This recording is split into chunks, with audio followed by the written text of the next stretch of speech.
আসসালামু আলাইকুম। আজকে আমরা পদার্থবিজ্ঞান প্রথম পত্রের নিউটনীয় বলবিদ্যার যে আমাদের দ্বিতীয় অংশ অর্থাৎ কৌণিক অংশ বা অ্যাঙ্গুলার পার্ট নিয়ে আলোচনা করব। এর আগের ক্লাসে আমরা রৈখিক অংশ বা লিনিয়ার পার্টের অলরেডি ক্লাস নিয়ে ফেলেছি। তো ওই ক্লাসে আমরা দেখেছি যে আমাদের রৈখিক ক্ষেত্রে আমাদের নিউটনীয় বলবিদ্যা কোন আমরা ক্ষেত্রে সেটা এপ্লাই করব সেটা এখন আমরা অ্যাঙ্গুলার পার্ট বা কৌণিক অংশ নিয়ে আলোচনা করব। তো এটাও একটা সিকিউ সাজেশন ভিত্তিক ক্লাস হবে। এখানে আমরা মেইনলি দেখাবো যে বোর্ড পরীক্ষাতে কোন টপিক থেকে সিকিউ আসে সেগুলোর আমরা একটু বেসিক আলোচনা করব এবং আলোচনা শেষে কিছু কোশ্চেন আমরা প্র্যাকটিস করব। তাহলে শুরু করা যাক। দেখো ফার্স্টে আমি লিখে রেখেছি যে রৈখিক আর কৌণিক রাশিমালা। তো আমরা তো এর আগের ক্লাসে রৈখিক যে আমাদের নিউটনীয় বলবিদ্যার যে সকল রাশি সেগুলো নিয়ে আলোচনা করেছি। কিন্তু এবার আমরা করব কি এই রৈখিকের বদলে এবার কৌণিক অংশে আমাদের কোন রাশিগুলো লাগবে বা রৈখিকের মতো যে রাশিগুলো আছে সেগুলো আমরা কৌণিক অংশে কিভাবে প্রকাশ করব সেগুলো আমরা দেখব। তাহলে দেখি এখানে লেখা আছে যে প্রথম রাশি হচ্ছে সরণ।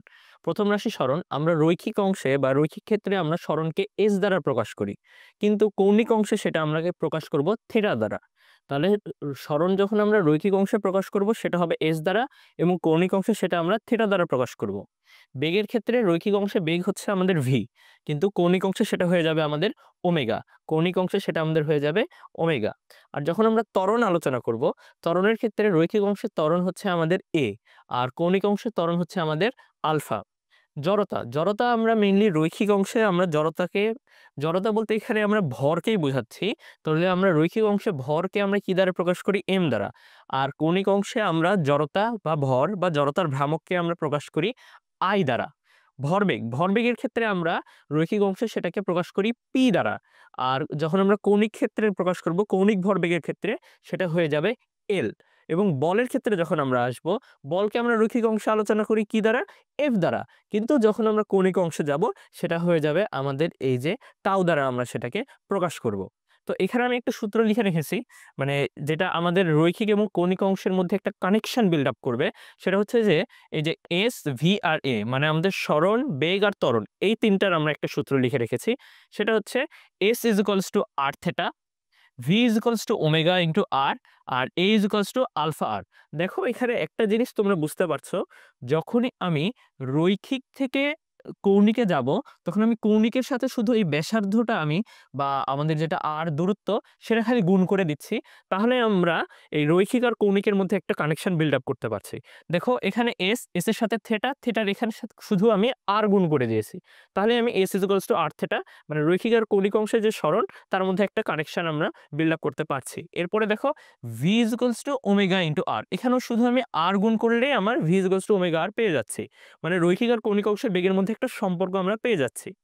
তৃতীয় ক্ষেত্রে দেখো এখানে এ মানে হচ্ছে আমাদের রৈখিক অংশের ত্বরণ এবং আলফা হচ্ছে কি আমাদের কৌণিক অংশের ত্বরণ। তাহলে রৈখিক অংশের ত্বরণ আর কৌণিক অংশের ত্বরণের মধ্যে সম্পর্ক কি হচ্ছে? এ ইজ ইকুয়ালস টু আলফা আর। মানে আমি কৌণিক অংশের ত্বরণের সাথে খালি আমাদের যে ব্যাসার্ধ বা দূরত্ব সেটা যদি গুণ করে দেই তাহলে আমরা হচ্ছে রৈখিক অংশের যে আমাদের ত্বরণ সেটা পেয়ে যাব। আচ্ছা, এবার একটু আমরা নিচে যদি আসি, দেখো এখানে কিছু আমাদের সূত্র লিখা আছে।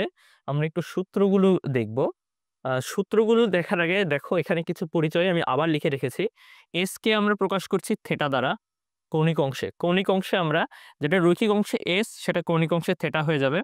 রৈখিক অংশে আমাদের যেটা শেষ বেগ ছিল V সেটা আমরা এখানে ওমেগা F বা হচ্ছে ওমেগা ফাইনালের F দিয়ে আমরা এটা প্রকাশ করছি। মানে ওমেগা F থাকলেই আমরা বুঝতে পারবো এটা হচ্ছে আমাদের শেষ কৌণিক বেগ নির্দেশ করছে।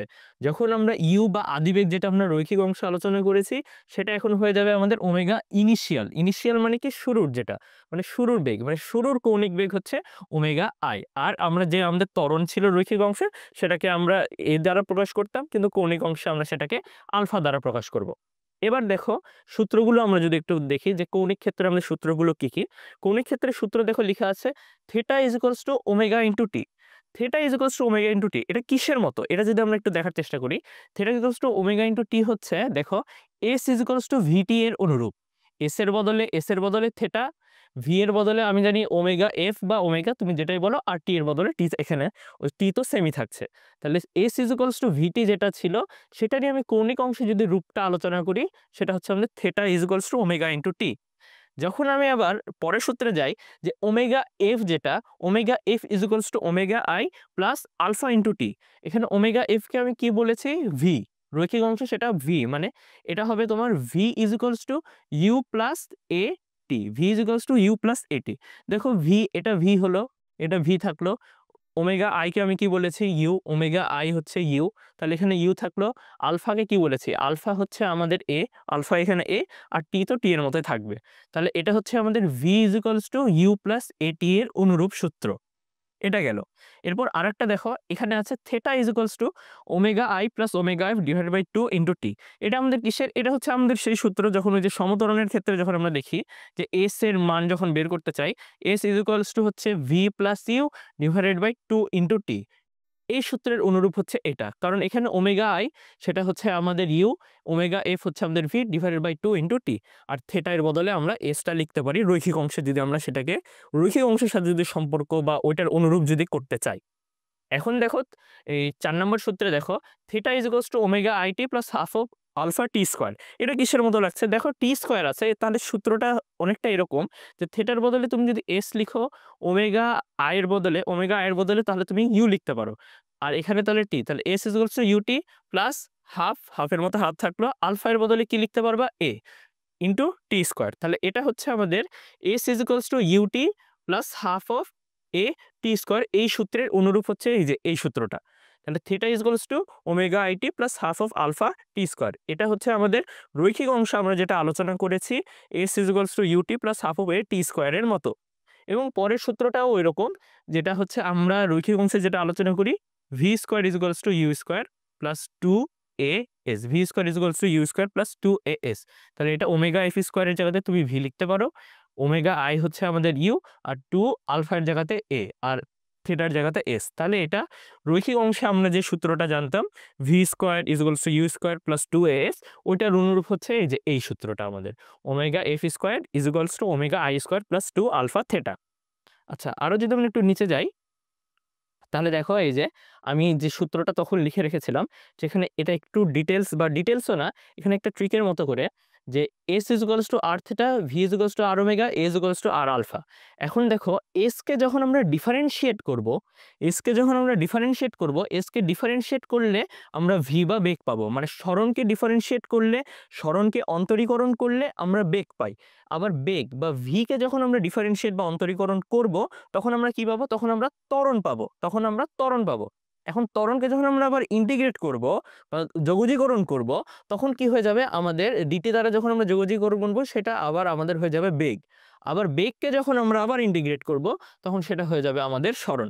তাহলে সেই আমরা যে সরণকে অন্তরীকরণ করে বেগকে অন্তরীকরণ করে ত্বরণ যেটা পাই, তেমনিভাবে কৌণিক অংশে থেটা যেটা থাকবে, থেটাকে যখন আমরা ডিটি এর সাপেক্ষে অন্তরীকরণ করব, থেটাকে ডিটি এর সাপেক্ষে অন্তরীকরণ করলে আমরা ওমেগা পাবো।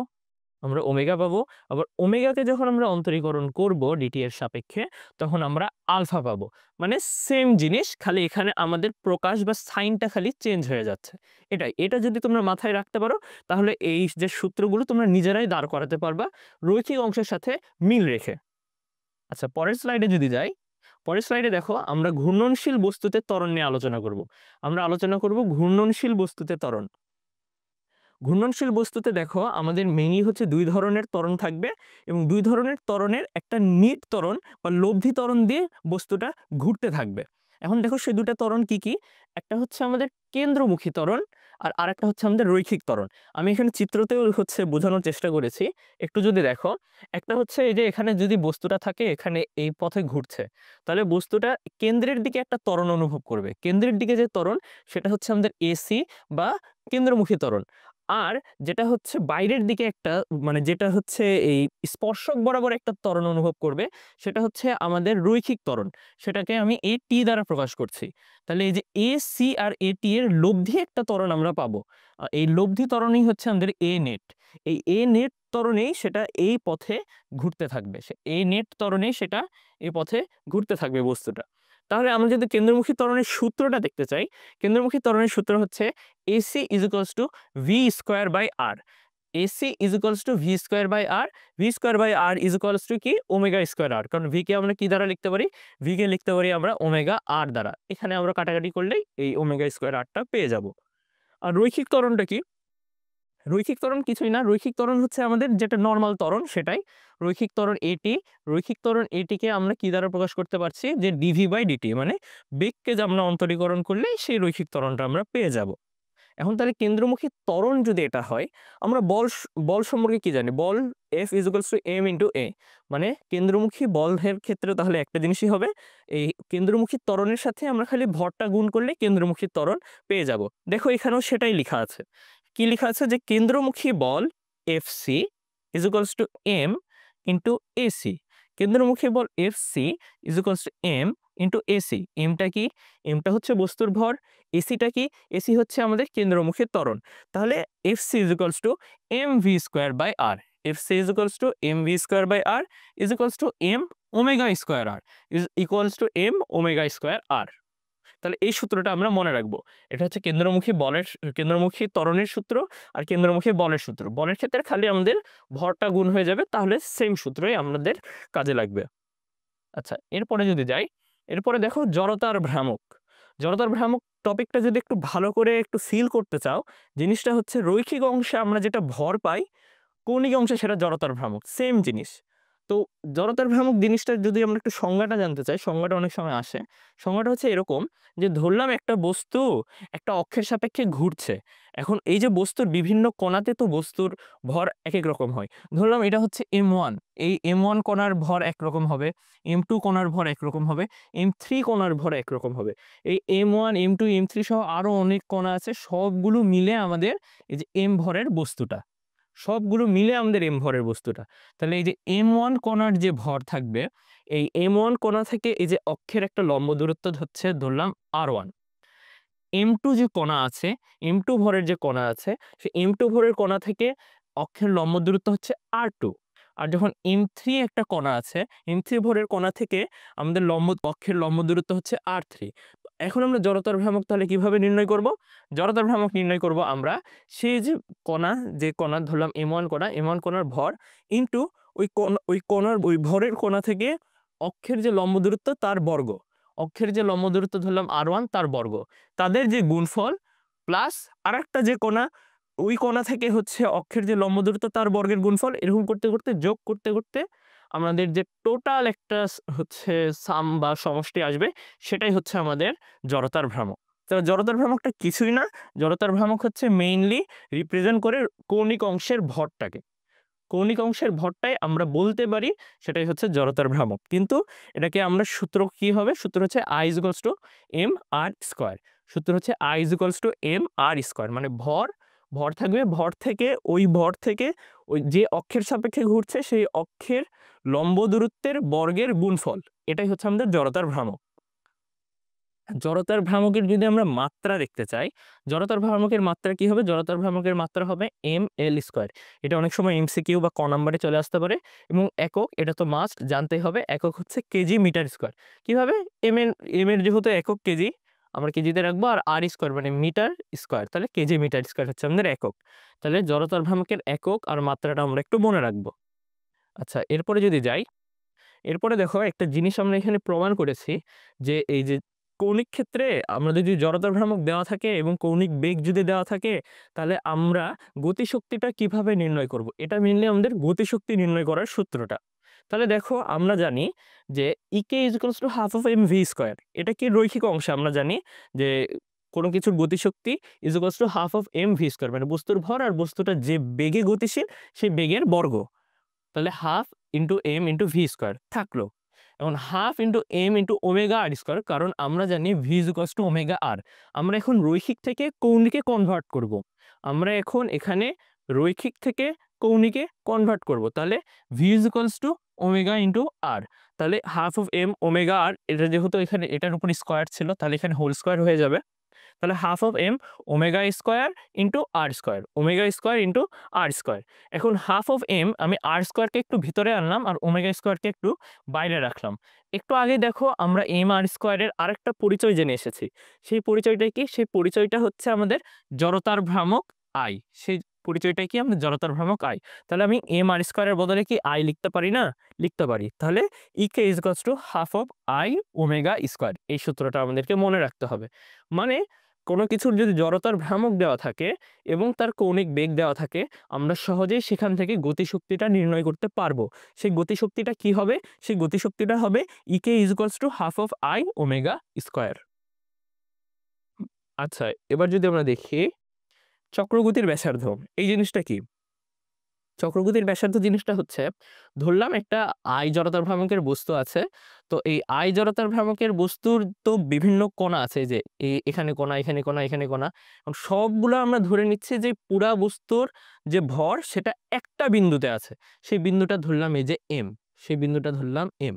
এই M বিন্দু থেকে আমার যে অক্ষের যে দূরত্বটা হবে, M বিন্দু থেকে আমাদের অক্ষের যে লম্ব দূরত্বটা হবে, সেটাই হচ্ছে আমাদের সেই চক্রগতির ব্যাসার্ধ। সিম্পল জিনিস, কিছু না। আমরা ধরে নিব এই পুরা বস্তুর ভর একটা বিন্দুতে আছে। ওই বিন্দু থেকে যে অক্ষের সাপেক্ষে বস্তুটা ঘুরছে, সেই অক্ষের যে লম্ব দূরত্বটা থাকবে, সেটাই হবে আমাদের চক্রগতির ব্যাসার্ধ। এই যে চক্রগতির ব্যাসার্ধের সূত্রটা হচ্ছে এরকম, k = চক্রগতির ব্যাসার্ধকে আমরা k দ্বারা প্রকাশ করছি। k = half of, না sorry, k √of I/m, k √of I/m। এখানে যদি আমাদের জড়তার ভ্রামক দেওয়া থাকে এবং বস্তুটার যদি ভর দেওয়া থাকে, তাহলে আমাদের জড়তার ভ্রামক আর ভরবেগের অনুপাত, তার আমরা বর্গমূল করলেই আমরা চক্রগতির ব্যাসার্ধ পেয়ে যাব। তাহলে চক্রগতির ব্যাসার্ধ k √of I/m। আচ্ছা, এরপরে আমাদের কি আছে সেটা একটু দেখি। এরপরে হচ্ছে আমাদের সমান্তরাল অক্ষ উপপাদ্য, আর এরপরে আমরা পড়বো আবার লম্ব অক্ষ উপপাদ্য। তাহলে এই দুটো উপপাদ্য মেইনলি আমাদেরকে জড়তার ভ্রামক নির্ণয়ে সাহায্য করে। কিভাবে করে? দেখো, ধরা যাক এখানে একটা অক্ষ আছে, আর এখানে বস্তুটা আরেকটা অক্ষের সাপেক্ষে ঘুরছে। তখন আমরা করব কি, আমাদেরকে এই অক্ষের সাপেক্ষে যদি জড়তার ভ্রামক নির্ণয় করতে দেয়, কিভাবে করব? আমরা ধরে নিব যে m বস্তুটা আছে, m বস্তুটার ভরকেন্দ্র হচ্ছে আমাদের g, মানে সমস্ত ভর এখানে কেন্দ্রীভূত হয়ে আছে এই g। এখন এই যে gটা থাকবে, মানে এই বস্তুর এই যে অক্ষটা থাকবে, এই অক্ষ থেকে আরেকটা যে অক্ষের সাপেক্ষে ঘুরছে, সেই অক্ষ দুটার দূরত্ব আমরা নির্ণয় করব, বা দূরত্ব দেয়া থাকতে পারে। সেই দূরত্বটা আমরা ধরে নিচ্ছি d, সেই দূরত্বটা আমরা ধরে নিচ্ছি d। তাহলে আমাদের সূত্রটা কি হবে? যে এই অক্ষের সাপেক্ষে তাহলে জড়তার ভ্রামক হবে IG। IG বলতে বোঝাচ্ছে যে বস্তুটা যে অক্ষে ঘুরছে এবং যে অক্ষের সাপেক্ষে আমরা এখানে বস্তুটার জড়তার ভ্রামক নির্ণয় করব, তাদের মাঝখানে যে দূরত্ব d, তার গুণফল, তার বর্গের গুণফল গুণ হবে আমাদের বস্তুর ভর। তার সাথে আমরা এই যে IG সেটা যোগ করে দিব। তাহলে আমি যদি আরেকবার বলি I = IG + md², তাহলে সেখানে কি আসছে আমাদের? আইটা হচ্ছে আমরা যে অক্ষের সাপেক্ষে নতুন করে জড়তার ভ্রামক নির্ণয় করব। IG হচ্ছে আমাদের ভরকেন্দ্রের সাপেক্ষে বস্তুটা যেটা ঘুরছে তার জড়তার ভ্রামক। তাহলে ভরকেন্দ্রের সাপেক্ষে যেটা জড়তার ভ্রামক সেটা তো থাকলোই, প্লাস আমাদের বস্তুর ভর গুণ যেটা ওই যে দুইটা অক্ষের মধ্যবর্তী দূরত্ব তার বর্গ, এই দুটা যোগ করলে আমরা আরেকটা যে অক্ষের সাপেক্ষে আমরা নির্ণয় করতে যাচ্ছি জড়তার ভ্রামক, সেটা পেয়ে যাব। তাহলে I = IG + md²। তাহলে এই যে IG জড়তার ভ্রামক থাকলো, এখানে m ভরের বস্তু থাকলো, এই অক্ষ থেকে এই অক্ষের দূরত্ব আমাদের d থাকলো। তাহলে I = IG + md²। এখন যদি আমাদের লম্ব অক্ষ উপপাদ্য যাই বা পারপেন্ডিকুলার অ্যাক্সিস থিওরেমে যাই, সেখানে দেখো, ধরে নিচ্ছি এটা হচ্ছে আমাদের x অক্ষ, এটা হচ্ছে আমাদের y অক্ষ, আর এটা z অক্ষ। এখন আমরা যে কোনো দুইটা অক্ষের সাপেক্ষে আমাদের জড়তার ভ্রামক দেওয়া থাকবে, আমরা তার লম্ব অক্ষের আমরা জড়তার ভ্রামক নির্ণয় করব। তাহলে x আর y অক্ষের যদি আমাদের জড়তার ভ্রামক দেওয়া থাকে, আমরা এখন নির্ণয় করব z অক্ষের সাপেক্ষে তাহলে জড়তার ভ্রামকটা কি আসবে। দেখো, ধরলাম x অক্ষের সাপেক্ষে যদি জড়তার ভ্রামক হয়, x অক্ষের সাপেক্ষে জড়তার ভ্রামক কি হবে? x অক্ষের সাপেক্ষে জড়তার ভ্রামক হবে my²। কারণ এটা যদি x অক্ষ হয়, তাহলে তার দূরত্বটা কি হবে? দূরত্বটা হবে y অক্ষের দিকে। তাহলে তার দূরত্বটা হবে y অক্ষের দিকে, মানে আমি যে অক্ষের সাপেক্ষে নির্ণয় করব, তার বিপরীত যে লম্ব অক্ষ থাকবে, তার দূরত্ব থাকবে। তাহলে ix যদি হয়, তাহলে ix = my²। আর iy যদি হয়, মানে y অক্ষের সাপেক্ষে যদি জড়তার ভ্রামক হয়, iy = mx²। এখন আমরা কিন্তু হচ্ছে একটা সেই ম্যাথের সূত্র থেকে জানি যে এখানে r ইকুয়ালস টু, যদি এটা কার্টেসীয় স্থানাঙ্ক ব্যবস্থা হয়, r equals to root over of X square plus Y square, r equals to root over of X square plus Y square. এখন যদি আমরা এই যে আইএক্স আর আইওয়াই মানে এক্স অক্ষের সাপেক্ষে জড়তার ভ্রামক এবং ওয়াই অক্ষের সাপেক্ষে জড়তার ভ্রামক যদি যোগ করি, তাহলে আমরা কি পাবো দেখো, m into Y square plus X square. এখানে এমটা কমন নিয়ে নিলাম, এম কমন নেওয়ার ফলে কি হলো, M into Y square plus X square হলো। M into Y square plus X স্কোয়ারের পরে আমরা কি জানি, Y square plus X square, এই যে X square plus Y square, এটা সমান হবে আমাদের আর স্কোয়ার। কারণ কি, আর ইকুয়ালস টু এখানে আমরা পেয়ে গেছি root over of X square plus Y square. Root ওভারকে আমরা যখন আবার স্কোয়ার করে ফেলবো তখন এখানে আর স্কোয়ার হয়ে যাবে। এই কারণে আমাদের এখানে এম থাকলো আর এটাকে আমরা আর স্কোয়ার লিখতে পারছি। এম আর স্কোয়ারটা কি, এম আর স্কোয়ারটা হচ্ছে আমাদের এই যে জেড অক্ষের সাপেক্ষে আমরা যেটা নির্ণয় করব যে জড়তার ভ্রামক, সেটা হচ্ছে আমাদের এই এম আর স্কোয়ার বা আই জেড। তাহলে দেখো, আই জেড বা জেড অক্ষের সাপেক্ষে জড়তার ভ্রামকটা হবে তার যে লম্ব দুইটা অক্ষ আছে তাদের প্রত্যেকটার জড়তার ভ্রামকের যোগফল, তাদের প্রত্যেকটার জড়তার ভ্রামকের যোগফল, মানে এক্স অক্ষের সাপেক্ষে যে জড়তার ভ্রামক থাকবে তার সাথে যোগ হবে আমাদের ওয়াই অক্ষের সাপেক্ষে জড়তার ভ্রামক। এই দুইটার সমষ্টি হবে আমাদের এদের দুইটার যে লম্ব অক্ষ জেড তার জড়তার ভ্রামকের সমান। এগুলো আমরা কাজে লাগাবো কোথায়? এগুলো আমরা কাজে লাগাবো মেইনলি যখন দুটা অক্ষ দেওয়া আছে আর একটা অক্ষের আমরা হচ্ছে জড়তার ভ্রামক নির্ণয় করব, তখন আমাদের এই উপপাদ্যগুলো কাজে দিবে। আমরা সামনে যখন কোশ্চেন সলভ করব তখন আমরা দেখাবো এগুলো কিভাবে কাজে লাগে, সমান্তরাল অক্ষ উপপাদ্য, লম্ব অক্ষ উপপাদ্য, এগুলো কিভাবে কাজে লাগে সেগুলো আমরা সামনে দেখব। আচ্ছা, এখানে কয়েকটা আমাদের বস্তু আছে, সে বস্তুগুলোর হচ্ছে জড়তার ভ্রামক দেওয়া আছে। তোমরা এই কয়েকটা বস্তুর জড়তার ভ্রামক সবসময় মনে রাখবা। যেমন এটা হচ্ছে ফাঁপা সিলিন্ডার। ফাঁপা সিলিন্ডারের ক্ষেত্রে কি, I equals to M R square, I equals to M R square. নিরেট সিলিন্ডারের ক্ষেত্রে কি, নিরেট সিলিন্ডারের ক্ষেত্রে I equals to half of M R square. নিরেট সিলিন্ডারের ক্ষেত্রে I equals to half of M R square. যখন ফাঁপা গোলকের ক্ষেত্রে যাব, ফাঁপা গোলকের ক্ষেত্রে I equals to 2/3 M R square, I equals to 2/3 M R square. এটা হচ্ছে আমাদের ফাঁপা গোলক। আর যখন আমরা আবার নিরেট গোলকে যাব, আমরা যখন নিরেট গোলকে যাব, নিরেট গোলকের ক্ষেত্রে I equals to 2/5 M R square, I equals to 2/5 M R square. তাহলে ফাঁপা গোলকের ক্ষেত্রে কি হবে, নিরেট গোলকের ক্ষেত্রে কি হবে সেটা মনে রাখবো। আবার ফাঁপা সিলিন্ডারের ক্ষেত্রে কি হবে আর নিরেট সিলিন্ডারের ক্ষেত্রে কি হবে সেটাও মনে রাখবো। এরপরে কি, এরপরে থাকবে আমাদের সরল দণ্ড, মানে একটা নর্মাল একটা দণ্ড। তাহলে এই দণ্ডের যেটা আমাদের দৈর্ঘ্য ধরলাম এল, তাহলে তার সাপেক্ষে যে আমাদের জড়তার ভ্রামক হবে সেটা হবে I equals to 1/12 M L square, I equals to 1/12 M L square. আর যখন আমাদের আয়তাকার পাত থাকবে একটা, আয়তাকার পাতের ক্ষেত্রে ধরছি এটার আমাদের হচ্ছে দৈর্ঘ্য হচ্ছে বি আর প্রস্থ হচ্ছে এ, তাহলে আমাদের জড়তার ভ্রামকটা কি হবে, জড়তার ভ্রামক হবে I ইকুয়ালস টু 1/12, আগেরটার মতোই এম এর মতো এম থাকছে, খালি এখানে এ স্কোয়ার প্লাস বি স্কোয়ার হয়ে যাবে। খালি এখানে কি হবে, এ স্কোয়ার প্লাস বি স্কোয়ার, মানে দৈর্ঘ্য স্কোয়ার প্লাস প্রস্থ স্কোয়ার। তাহলে আমরা এই যে এখানে জড়তার ভ্রামক, বিভিন্ন বস্তুর জড়তার ভ্রামক দেওয়া আছে, এগুলো একটু মনে রাখবো, তাহলে আমাদের মানে ম্যাথ করতে সুবিধা হবে। এবার দেখো কিছু বেসিক কথাবার্তা, যেটা হচ্ছে মেইনলি জড়তা রিলেটেড। আমরা জড়তাকে একটু ফিল করতে চাই। জড়তাকে যদি ফিল করতে চাই, দেখো আমি এখানে কিছু জিনিস লিখে রেখেছি, চারটা কথা, বেশি না। যে জড়তা সমানুপাতিক ভর বোঝাচ্ছে, ভর বেশি হলে জড়তা বেশি হবে, জিনিসটা এরকম। আমি এখানে রৈখিক আর কৌণিক অংশের মধ্যে একটা সম্পর্ক মানে বোঝানোর চেষ্টা করেছি যে ভর যখন বেশি হবে সেখানে আমাদের জড়তা বেশি হয়ে যাচ্ছে, জিনিসটা এরকম।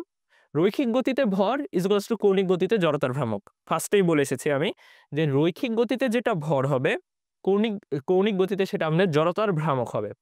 এবার মেইন জিনিস যেটা, এটা আমাদের সৃজনশীলে তোমাদের ঘ নাম্বারে অনেক সময় চলে আসে, এটা এই কারণে বুঝে থাকলে তোমাদের কোশ্চিনটা অ্যান্সার করতে খুব সুবিধা হবে। সেটা কি দেখো, এই যে এই দুটা কথা, আয় কম মানে আমি বোঝাচ্ছি জড়তার ভ্রামক কম। জড়তার ভ্রামক কম এই কথাটার অর্থ কি, বা এই কথাটা বলতে তুমি কি বোঝো সেটা দেখো। জড়তার ভ্রামক কম বলতে বোঝাচ্ছে ঘোরানো বা থামানো সহজ। ধরো একটা তোমার খেলনা গাড়ি আর একটা হচ্ছে বড় একটা বাস, আমি এইভাবে বলছি, খেলনা গাড়ি কিন্তু তুমি থামাতে পারবা, কিন্তু হচ্ছে তুমি বড় বাসকে তুমি একা থামাতে পারবা? এখানে দেখো, যদি তোমার বড় বাস হয় সেটার জড়তার ভ্রামক বেশি হচ্ছে, যেটা ছোট যদি একটা খেলনা গাড়ি হয় সেটা তুমি থামাতে পারছো, সেটা জড়তার ভ্রামক কম হচ্ছে। তাহলে আয় কম বা জড়তার ভ্রামক কম মানে সেটা তোমার ঘোরানো বা থামানো, ঘোরানো বা থামানো সেটা সহজ হবে তোমার জন্য। মানে তোমার খেলনা গাড়ি যদি উদাহরণ ধরি, তাহলে সেটা তোমার ঘোরানো বা থামানো সহজ হবে কারণ তার আয় কম বা জড়তার ভ্রামক কম। যখন তুমি একটা বাসকে চিন্তা করবা, বড় বাস, তার আয় বেশি বা জড়তার ভ্রামক বেশি, ভর বেশি। ভর বেশি মানেই তো তার জড়তার ভ্রামক বেশি হয়ে যাচ্ছে। যেহেতু একটা ট্রাকের ভর বেশি অর্থাৎ তার জড়তার ভ্রামক বেশি, মানে আয় বেশি, তাকে ঘোরানো বা থামানো কঠিন হবে, অনেক কষ্টসাধ্য হবে। জিনিসটা হচ্ছে এইটা। তাহলে এই ২ টা জিনিস একটু মনে রাখবো যে আয় কম হলে ঘোরানো বা থামানো সহজ, কিন্তু আয় বেশি হলে ঘোরানো বা থামানো কঠিন হবে। এরপরে আসো, আমরা তো রৈখিক ভরবেগের হচ্ছে যে সূত্রটা ছিল P = mv সেটা জানতাম। এবং কৌণিক ক্ষেত্রে আমরা সেটাকে কিভাবে প্রকাশ করব? কৌণিক ক্ষেত্রে প্রথমেই বলে এসেছি, কৌণিক ক্ষেত্রে আমরা কৌণিক ভরবেগকে L দ্বারা প্রকাশ করি। কৌণিক ভরবেগকে আমরা L দ্বারা প্রকাশ করি। এখানে দেখো একটা বস্তু, সেটা m ভরের বস্তু, সেটা এখানে ওমেগা বেগ নিয়ে ঘুরছে। সেটা এখানে ওমেগা বেগ নিয়ে ঘুরছে। এর যদি রৈখিক বেগটা ধরি, রৈখিক বেগ হচ্ছে আমাদের v। কিন্তু এটা মাঝখানে আমাদের থিটা কোণ উৎপন্ন করছে। আর এক্ষেত্রে এই যে কেন্দ্র করে ঘুরছে, যে বিন্দুকে কেন্দ্র করে ঘুরছে, সেখান থেকে ওই বস্তুটার দূরত্ব হচ্ছে আমাদের r। সেখান থেকে ওই বস্তুটার দূরত্ব হচ্ছে r। তাহলে আমাদের হচ্ছে কৌণিক ভরবেগের সূত্রটা কি আসছে দেখো। এখানে দেখো লিখা আছে L = I ওমেগা। এই জিনিসটা কি? এলটা আমরা কি বলছি? দেখো, এলটা আমরা জানি কৌণিক ভরবেগ। মানে তুমি যদি এখানে ভরবেগ কথাটাকে খালি যদি একটু ফোকাস করো, কৌণিকটাকে একটু সাইডে রাখো, তাহলে ভর ইনটু বেগ জিনিসটা কিন্তু আমার কমন থাকছে। তাহলে কৌণিক ক্ষেত্রে আমরা ভর বলতে কি বুঝি? আবার বলি, কৌণিক ক্ষেত্রে ভর বলতে বোঝায় আমাদের জড়তার ভ্রামক। আমি লিখলাম এখানে I। I যেহেতু কৌণিক ক্ষেত্রে জড়তার ভ্রামক I যেটা, সেটা আমরা রৈখিক ক্ষেত্রে ভরকে রিপ্রেজেন্ট করি এইভাবে। আর যখন আমরা ওমেগা লিখব, ওমেগা কি? ওমেগা হচ্ছে আমাদের বেগ। কৌণিক ক্ষেত্রে বেগ হচ্ছে ওমেগা। আর কৌণিক ক্ষেত্রে ভর কি হচ্ছে আমাদের? আই। তাহলে আই আর ওমেগা করলে কিন্তু আমরা কৌণিক ভরবেগ জিনিসটা পেয়ে যাব। এই কারণে এখানে লিখা আছে L = I ওমেগা। কৌণিক ভরবেগের যেটা একটা সূত্র, সেটা হচ্ছে L = I ওমেগা। আর L = I ওমেগা এটা থাকলো। এখন L = I কে আমরা আবার কিভাবে লিখতে পারি? I কে লিখতে পারি mr² দ্বারা। থাকলো, mr² থাকলো। mr² এর বদলে তারপর আমরা ওমেগাকে এখন কিভাবে লিখতে পারি? ওমেগাকে লিখতে পারি v/r দ্বারা। আমরা আগেই জেনে এসেছি v = ওমেগা ইনটু r। সেখান থেকে আমরা ওমেগাকে v/r দ্বারা লিখছি। আর এটাকে যখন আমরা v/r দ্বারা লিখব, দেখো এখানে r আর r কাটাকাটি হয়ে যাবে। তাহলে থাকবে আমাদের mvr। এখন দেখো, mv কে আমরা কি জানি? mv কে জানি আমরা রৈখিক ক্ষেত্রে ভরবেগ। রৈখিক ক্ষেত্রে ভরবেগ p। রৈখিক ক্ষেত্রে ভরবেগ p হচ্ছে আমাদের mv। তাহলে আমরা L = r ইনটু p। তাহলে L = r ইনটু p চলে আসছে। মানে আমরা যদি এখন রৈখিক ভরবেগ আর কৌণিক ভরবেগের মধ্যে একটা সম্পর্ক স্থাপন করতে চাই, সেটা কিভাবে করব? সেটা করব L = r ইনটু p দ্বারা। তাহলে আমরা এখানে এখন একক আর মাত্রাটা যদি দেখে নেই কৌণিক ভরবেগের, সেটা হচ্ছে কৌণিক ভরবেগের একক KG metre square per second. KG metre square per second. KG metre square per second. আর যখন মাত্রা দেখব, মাত্রাটা হচ্ছে আমাদের ml² T−1। ml² T−1। এখানে দেখো এই যে L = আমি লিখে রেখেছি L = r ক্রস p। মানে এখানে আমাদের ব্যাসার্ধ ভেক্টর আর আমাদের যেটা রৈখিক ভরবেগ, ব্যাসার্ধ ভেক্টর এবং রৈখিক ভরবেগের ক্রস গুণফলই হচ্ছে আমাদের এই কৌণিক ভরবেগের সূত্র। তাহলে L = r ক্রস p। এটাকে যদি আমরা একটু সিম্পলিফাই করি, সেটা কি? L = rp sin θ। যেহেতু এটা ক্রস গুণফল, তাহলে তো sin θ আসবেই। এই যে এখানে আমাদের থিটার মানটা দেওয়া থাকলে আমরা এখান থেকে সহজেই কৌণিক ভরবেগের মানটা বের করতে পারবো। তাহলে আমাদের কৌণিক ভরবেগটা গেল, সেটা কি? L = r cross p। L = rp sin θ। যখন আমরা থিটা আমাদের দেওয়া থাকবে, আমরা থিটার মান বসালেই এখানে বের করতে পারবো। আবার কি? L = I omega. আবার কি? L = I omega.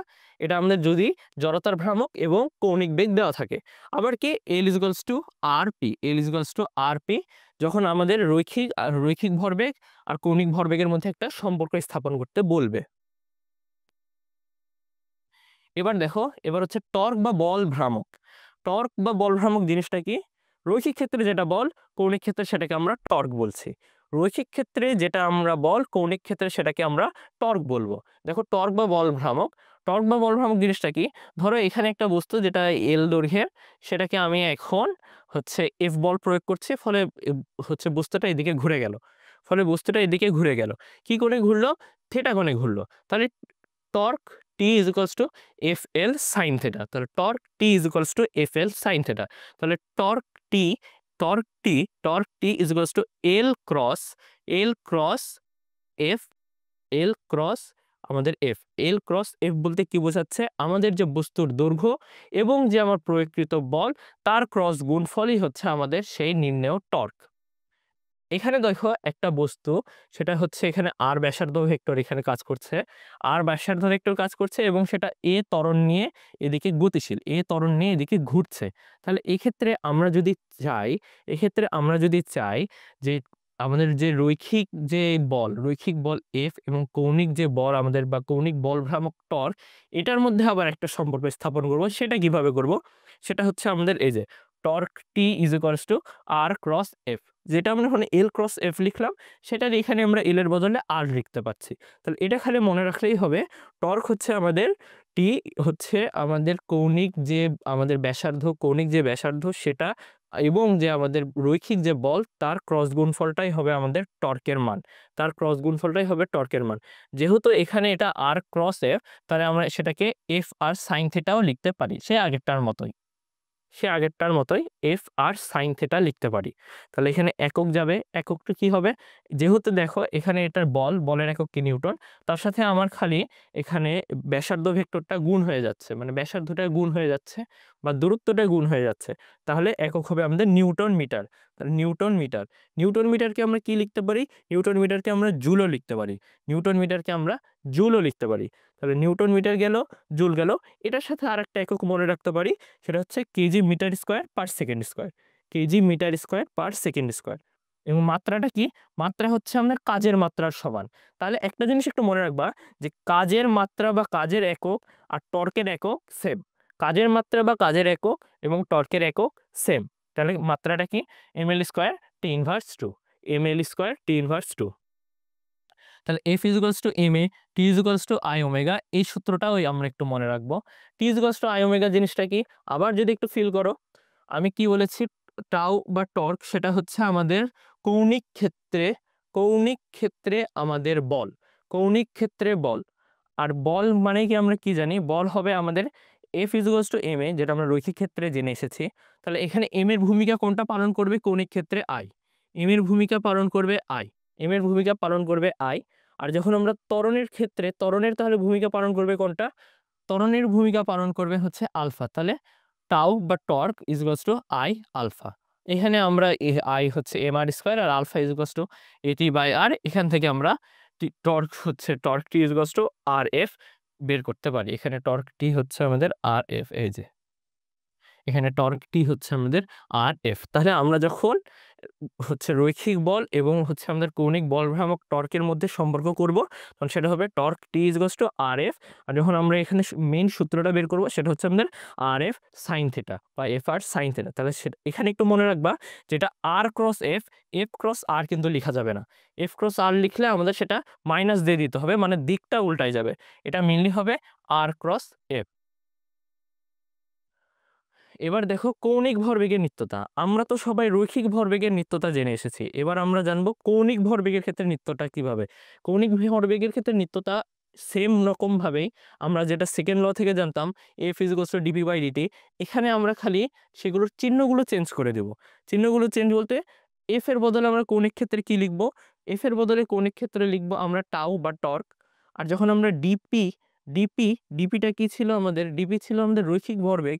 এখন আমরা রৈখিক ভরবেগের জায়গাতে কৌণিক ভরবেগটা লিখবো। কৌণিক ভরবেগটা কি আমাদের ডিএল হয়ে যাবে। তাহলে কৌণিক ভরবেগ ডিএল আর সময় ডিটি এর মতোই থাকবে।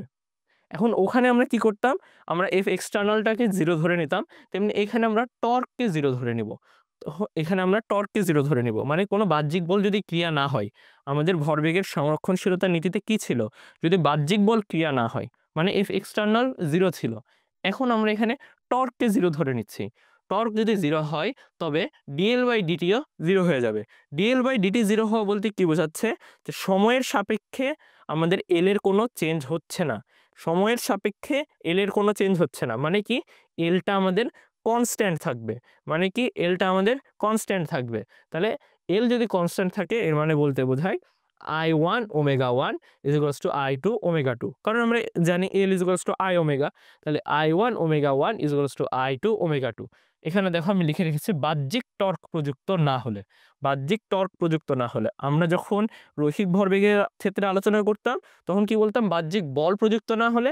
এখানে আমরা লিখেছি বাহ্যিক টর্ক প্রযুক্ত না হলে। এটা আমরা মাথায় রাখবো যে I1 omega 1 is equals two I2 omega 2, এটা হচ্ছে আমাদের কৌণিক ক্ষেত্রে যে ভরবেগের সংরক্ষণশীলতা নীতি সেটা।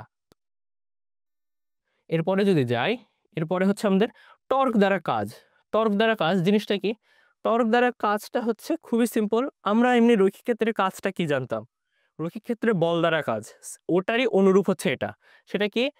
W is equals two Fs, W is equals two Fs বা W is equals two Fs cos theta. তুমি আরেকটু যদি ডিটেইলসে লিখতে চাও, W is equals two Fs cos theta. এটাও সেম। দেখো W is equals two F dot S আমরা জানি, এখানে আমরা DW করে নিয়েছি, মানে একটা ক্ষুদ্র অংশ আলোচনা করে নিলাম। তাহলে ক্ষুদ্র অংশটা কি হবে? DW is equals two F ds, মানে ক্ষুদ্র সরণের জন্য গেল। এখন DW এর জায়গাতে DW থাকলো, মানে কাজের জায়গাতে কাজই থাকলো। F এর জায়গাতে কৌণিক ক্ষেত্রে সেটা কি হয়ে যাবে? আবার বলছি, F এর ক্ষেত্রে কৌণিক ক্ষেত্রে সেটা আমাদের টর্ক হয়ে যাবে বা T বা টাউ। ডট ডট গুণ থাকলো, এস এর জায়গাতে সেটা কি হয়ে যাবে? এস এর জায়গাতে থেটা, কারণ আমরা জানি কৌণিক ক্ষেত্রে সরণ হচ্ছে থেটা দ্বারা প্রকাশ করতে হয়। তাহলে টাউ ডট ডি থেটা, তাহলে DW is equals two T D theta cos 0 degree, এটা আমরা ধরে নিচ্ছি সর্বোচ্চ ক্ষেত্রে। তাহলে আমাদের কাজ কি হয়ে যাবে? কাজ W is equals two T theta হয়ে যাবে বা টাউ থেটা হয়ে যাবে, মানে টর্ক আর আমাদের যে কৌণিক সরণের গুণফল সেটাই হচ্ছে আমাদের কাজ। এটা আমরা খালি মনে রাখবো। এরপরে দেখো উলম্ব তলে ঘূর্ণনশীল বস্তু। এখান থেকে সৃজনশীল কোশ্চেন অনেক সময় চলে আসে বোর্ড পরীক্ষায়। দেখো জিনিসটাকে একটু ফিল করো। ধরলাম এটা একটা বস্তু আছে, এই বিন্দুটাকে কেন্দ্র করে বস্তুটা এভাবে এভাবে ঘুরছে এবং মাঝখানে একটা সুতা লাগানো আছে। ধরছে মাঝখানে একটা সুতা লাগানো হচ্ছে, মাঝখানে একটা সুতা লাগিয়ে রেখে বস্তুটা এভাবে এভাবে ঘুরছে। তাহলে কি, বস্তুটা যখন এভাবে ঘুরছে, ধরলাম বস্তুটা একদম এই যে টপ পজিশনে আছে, একদম উপরের পজিশনে আছে। এখন কি হবে? এখন বস্তুটা নিচের দিকে এখানে কি কি বল অনুভব করবে আমরা সেটা দেখব। একটা তো সুতার মাধ্যমে আছে, এর মানে একটা টান অনুভব করবে, সেটাকে আমরা ধরলাম টি দ্বারা লিখলাম, মানে এদিকে একটা টান বল ক্রিয়া করছে গেল। আবার যেহেতু বস্তুটার একটা ওজন আছে, ওজনও নিশ্চয়ই ক্রিয়া করবে। ওজনটা কোন দিকে ক্রিয়া করবে? ওজনও আমাদের নিচের দিকেই ক্রিয়া করবে। তাহলে আমাদের নিচের দিকে কি কি বল ক্রিয়া করছে? নিচের দিকে ক্রিয়া করছে আমাদের টান টি, এবং আমাদের যে ওজন, বস্তুটার যে ওজন সেটাও নিচের দিকে ক্রিয়া করছে, মানে দুটাই সেম ডাইরেকশনে ক্রিয়া করছে। এই কারণে আমরা লিখতে পারি এখানে আমাদের কেন্দ্রমুখী বল, কারণ এটা লাস্টে এই যে দুটা বল মিলেই তো আমাদের কেন্দ্রমুখী বলের যোগান দিচ্ছে, এবং কেন্দ্রমুখী বলের যোগানের ফলেই কিন্তু বস্তুটাই ঘুরতে পারছে। কেন্দ্রমুখী বলের যোগান না থাকলে বস্তু কখনো ঘুরতে পারে না, মানে কেন্দ্রমুখী বলটাই একটা বস্তুকে ঘোরানোর জন্য দায়ী থাকবে। এই কারণে Fc is equals two T plus mg হয়ে যাবে। মানে এখানে বস্তুটার এখানে যে টান বল এবং যে ওজন, এই দুইটা মিলে এখানে আমাদের কেন্দ্রমুখী বলের যোগান দিচ্ছে, বিধায় বস্তুটা এই যে টপ পজিশনে ঘুরতে পারছে। আচ্ছা, এরপরে যদি যাই, এরপর হচ্ছে বটম পজিশনে, মানে একদম নিচে যখন চলে আসবে, বস্তুটা ঘুরতে ঘুরতে নিচে চলে আসলো। এখন এখানে কিভাবে আছে? এখানের ক্ষেত্রে দেখো বস্তুটা কিন্তু সুতার সাথে বাঁধা এই যে কেন্দ্রতে, তাহলে কেন্দ্রতে যদি বাঁধা থাকে এর মানে বস্তুটার টান বলটা কোন দিকে কাজ করবে? কেন্দ্রের দিকে কাজ করছে। বস্তুটার টান বল কেন্দ্রের দিকে কাজ করছে, কিন্তু বস্তুটার যে ওজন আছে সে ওজনটা কিন্তু আবার নিচে কাজ করছে, মানে দুটা অপোজিট ডাইরেকশনে কাজ করবে। যখন অপোজিট ডাইরেকশনে কাজ করবে সেক্ষেত্রে একটা জিনিস মাথায় রাখবো, বস্তুটা কোন দিকে ঘুরছে বা কাকে কেন্দ্র করে ঘুরছে। মাঝখানের এই বিন্দু, মাঝখানের এই বিন্দুকে কেন্দ্র করে ঘুরছে, এ মানে কি বোঝায়? এ মানে বোঝায় কেন্দ্রমুখী বলটা আমাদের এই দিকে কাজ করবে, কেন্দ্রমুখী বলটা আমাদের এইদিকে কাজ করবে। এই কারণে কেন্দ্রমুখী বলে যে Fc, দেখো কেন্দ্রমুখী বল Fc কোন দিকে কাজ করছে? কেন্দ্রের দিকে। তাহলে Fc ইজ ইকুয়ালস টু টি, যেহেতু এটা বেশি থাকবে, মাইনাস mg, যেহেতু এটার অপোজিটে, তাই আমরা এখানে একটা মাইনাস দিয়ে দেবো। তাহলে Fc is equals two T minus mg, কারণ টান বল এদিকে ক্রিয়া করছে কিন্তু আমার ওজন নিচের দিকে ক্রিয়া করবে। তাহলে বটম পজিশনটাও আমরা বুঝে নিলাম, সেটা হবে Fc is equals two T minus mg। এরপর কি হবে? এরপর হবে আমাদের মিড পজিশন, মানে বস্তুটা এভাবে ঘুরতে ঘুরতে এক সময় এখানে চলে আসলো, একদম এই যে মাঝামাঝি মাঝামাঝি জায়গাতে চলে আসলো। এখন এখানে কি হবে? এখানে দেখো বস্তুটার ওজনের কোনো কন্ট্রিবিউশন থাকবে না। আমি লিখে রেখেছি, দেখো এখানে লেখা আছে এমজি এর কোনো কন্ট্রিবিউশন নাই, এখানে এমজি এর কন্ট্রিবিউশন নাই। কেন নাই? কারণ এটা অনেকটা পারপেন্ডিকুলার বা লম্ব অবস্থায় আছে। এই যে এখানে একটা 90 ডিগ্রি অ্যাঙ্গেল তৈরি হয়ে গেছে। এই 90 ডিগ্রি অ্যাঙ্গেলের কারণে বস্তুটার এখানে এমজি বা ভর কোনো এখানে বা বস্তুটার ওজন এখানে কোনো কাজ করবে না। এখানে মেইন ফ্যাক্টরটাই থাকবে আমাদের টান বল। টান বলকে নিয়েই বস্তুটা এই মিড পজিশনের দিকে আসছে বা এখানে ঘুরবে। তাহলে এখানে Fc = T হয়ে যাবে। এখানে Fc = T হয়ে যাবে। মানে এখানে কেন্দ্রমুখী বলের যোগান কে দিবে? এখানে কেন্দ্রমুখী বলের যোগান দিবে হচ্ছে আমাদের টান বল। তাহলে যখন মিড পজিশন আসবে আমাদের, যখন আমাদের মিড পজিশন আসবে, মিড পজিশনে আমাদের কেন্দ্রমুখী বলের যোগান দিবে এই টান বল। এবার দেখো, এবার হচ্ছে আমাদের র‍্যান্ডম পজিশন।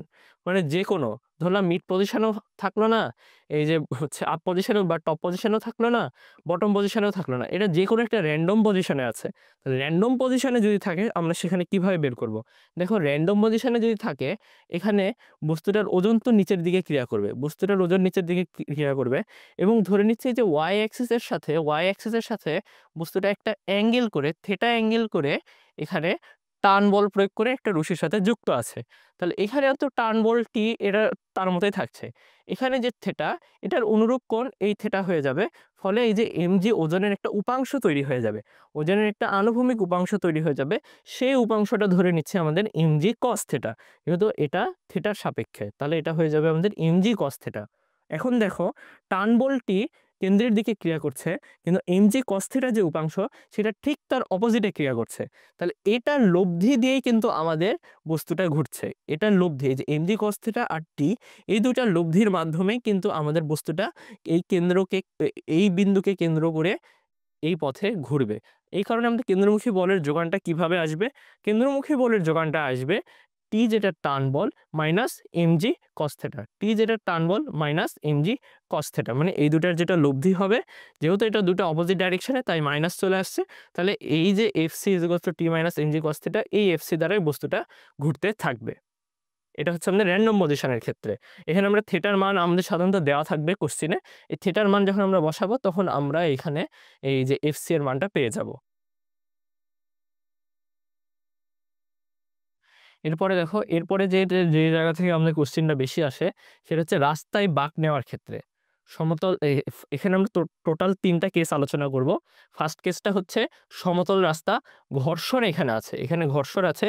এখানে না হেলেই সে বাঁক দিচ্ছে। মানে হচ্ছে এখানে বোঝাচ্ছে একটা রাস্তা দিয়ে তুমি যাচ্ছ, এটা কোনটা হালছে না। মানে তুমি মোটরসাইকেলে যাচ্ছ বা সাইকেলে যাচ্ছ, তুমি হচ্ছে সেই গাড়িটাকে বা যানবাহনটাকে তুমি হালাচ্ছ না। ঘর্ষণের মাধ্যমেই সে একটা বাঁক নিচ্ছে। সেই ক্ষেত্রে আমরা কিভাবে করব? সেই ক্ষেত্রে দেখো, সেক্ষেত্রে জিনিসটা হচ্ছে আমাদের যেটা এফসি বা কেন্দ্রমুখী বলের যোগান, যেহেতু এখানে বাঁক নিব, একটা যখন কোনো কিছু বাঁক নিবে তখন সেখানে একটা কেন্দ্রমুখী বলের যোগান আসবেই। মানে কেন্দ্রমুখী বল ক্রিয়া করবে। তাছাড়া তো বাঁক নেওয়া পসিবল হবে না। অ্যাঙ্গেলে বাঁক নিতে হলে সেখানে অবশ্যই একটা কেন্দ্রমুখী বল আসবে। তাহলে সেটা হচ্ছে আমাদের এফসি। এই এফসি এর মানটা তাহলে কি হবে? সেটা হবে আমাদের এফএস ম্যাক্স বা সীমান্তিক মান। ঘর্ষণের যেটা সীমাস্থ ঘর্ষণ বা আমাদের স্থিতি ঘর্ষণের যেটা সর্বোচ্চ মান, তার চেয়ে যখন একটু তার যখন সমান হবে বা তার চেয়ে ছোট হবে, তখনই আমরা কেন্দ্রমুখী বল দ্বারা নিরাপদে বাঁক নিতে পারবো। আর আমি আরেকবার বলি, যখনই আমাদের সীমাস্থ ঘর্ষণ এফএস ম্যাক্স এর মানের চেয়ে আমার কেন্দ্রমুখী বলের মান ছোট হবে বা ওইটার সমান হবে, তখনই আমরা একমাত্র নিরাপদে বাঁক নিতে পারবো। সেটা কি তাহলে এফসি কে আমরা কি বলতে পারি? কেন্দ্রমুখী বল। কেন্দ্রমুখী বলের আমরা যে ফর্মুলা সেটা কি জানতাম? mv²/r। mv²/r। আর এফএস ম্যাক্স যেটা ছিল, এফএস ম্যাক্স এর আমরা লিনিয়ার পার্ট থেকে ঘর্ষণের যে আলোচনা করেছিলাম, সেখানে দেখেছি এফএস কে আমরা কি দ্বারা লিখতে পারি? μsr বা μs mg, যেখানে এখানে r আর mg টা সেম থাকছে। তাহলে μs mg। তাহলে mv²/r এটা লেস ইকুয়াল μs mg। মানে কেন্দ্রমুখী বল যদি এফএস ম্যাক্স এর চেয়ে কম বা সমান হয় তাহলে এখানে নিরাপদে বাঁক নিতে পারবে। এখন এখান থেকে যদি m আর m যদি আমরা কেটে ফেলি আর এখানকার যেটা r এটা যদি এখানে গুণ করে ফেলি, তাহলে আমাদের এখানে থাকবে v² আর এখানে থাকবে μs rg। তখন আমরা v এর মানটা যদি এখানে আলাদা করে বের করতে চাই, v হবে less equal √μs rg। √μs rg এর এখানে দেখো লিখে রাখা আছে যে ফর্মুলা অফ সেভ ভেলোসিটি। এটা মাথায় রাখতে হবে যে ফর্মুলা সেভ ভেলোসিটি কোনটা?